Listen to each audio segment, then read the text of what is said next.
बिस्मिल्लाहिर्रहमानिर्रहीम। अस्सलाम वालेकुम नाजरीन, हम उम्मीद करते हैं कि आप खैरियत से होंगे। नाजरीन, शैतान किस तरह इंसानी जहनों में विसवसे पैदा करता है, आज की इस वीडियो में हम इस मौजू पर बात करेंगे। लिहाजा आपसे गुजारिश है कि वीडियो को आखिर तक देखिएगा। ईरान के एक गांव में दो भाई रहा करते थे। दोनों में बहुत ज्यादा मोहब्बत थी। लोग उनकी मोहब्बत और अखुवत की मिसाल दिया करते थे। बड़े भाई का नाम अब्दुल्ला है और छोटे का अब्दुर्रहमान था। अब्दुल्ला शादीशुदा था और 4 बच्चों का बाप था, जबकि अब्दुर्रहमान गैर शादीशुदा था। दोनों बर्तन साजी का काम किया करते थे और अपने काम में बहुत माहिर थे। वो साल में 2 मरतबा अपने तैयार शुदा बर्तनों को बेचने के लिए शहर जाते थे और वापसी पर अपनी ज़रूरियात जिंदगी की चीजें खरीद कर लाते थे। इस कारोबार से उन्हें माकूल आमदनी हो जाती थी। हस्बे मामूल दोनों भाई बर्तन लेकर शहर की तरफ रवाना हुए। ये कई दिनों का सफर हुआ करता था।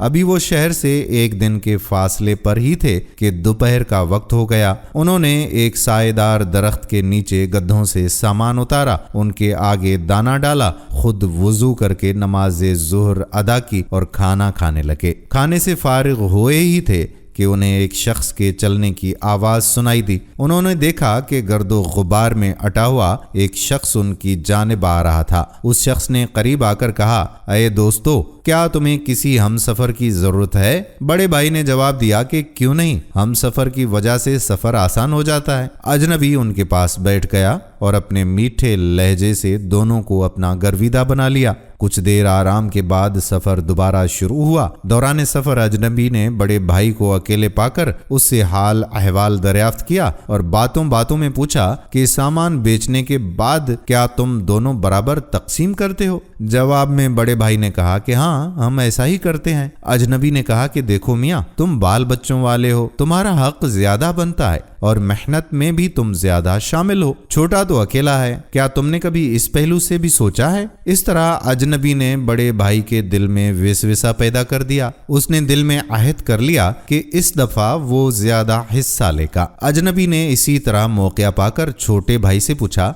कि सामान बेचने के बाद तुम दोनों बराबर तकसीम करते हो? छोटे भाई ने भी जवाब वही दिया कि हाँ, हम ऐसा ही करते हैं। अजनबी ने कहा कि मियाँ, तुम्हारी अभी शादी भी होनी है, घर भी बनना है और आमदनी की तकसीम में तुम घाटे में रहते हो। काम काज भी तुम ज्यादा करते हो। बड़ा भाई तो अपने बच्चों में मसरूफ रहता है। इस तरह तुम्हारा घर कैसे बनेगा? शादी के अखराजात कहाँ से आएंगे? छोटा भाई भी विसविसों का शिकार हो गया और खच्चा खचा रहने लगा। अजनबी साये की तरह कभी छोटे भाई के कान भरता तो कभी बड़े भाई के कान भरता। शहर पहुंचने के बाद सामान बहुत अच्छे दामों पर फरोख्त हो गया। जरूरी खरीदारी करने के बाद दोनों भाई जामे मस्जिद में जुम्मतुल मुबारक की नमाज पढ़ने गए। इमाम साहब ने खुतबे के दौरान सूरतुन नास की तशरीह फरमाई कि शैतान किस तरह इंसानी जहनों में विसवसे पैदा करता है और फरमाया कि अगर कोई भी आपसे कोई ऐसी बात करे जिससे आपस में फूट पड़े, बेइत्तेफाकी पैदा हो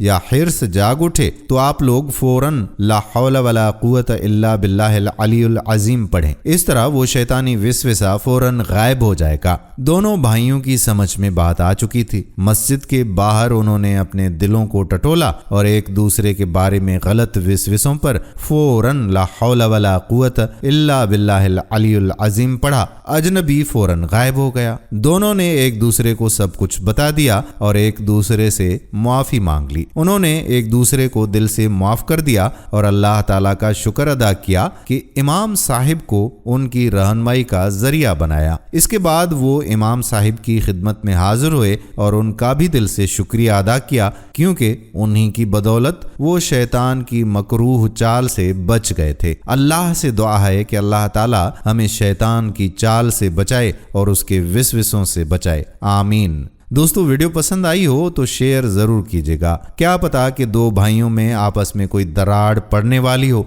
और ये वीडियो देखकर वो भी इस बात को समझ जाएं। इसका अजर सवाब आपको भी मिलेगा और हमें भी मिलेगा। आखिरी इल्तिजा कि अगर आपने हमारे फेसबुक पेज किस्सा गाह को फॉलो नहीं किया तो प्लीज इसे फॉलो कर दें। फॉलो करने से आपकी टाइमलाइन पर हमारी वीडियोस आती रहेंगी या फिर आपको नोटिफिकेशन मिलता रहेगा और आप हमारी वीडियोस देख सकेंगे। आने वाली वीडियो तक अपने मेज़बान कादिर बख्श कल्होड़ो को इजाज़त दीजिए। फी अमानुल्लाह।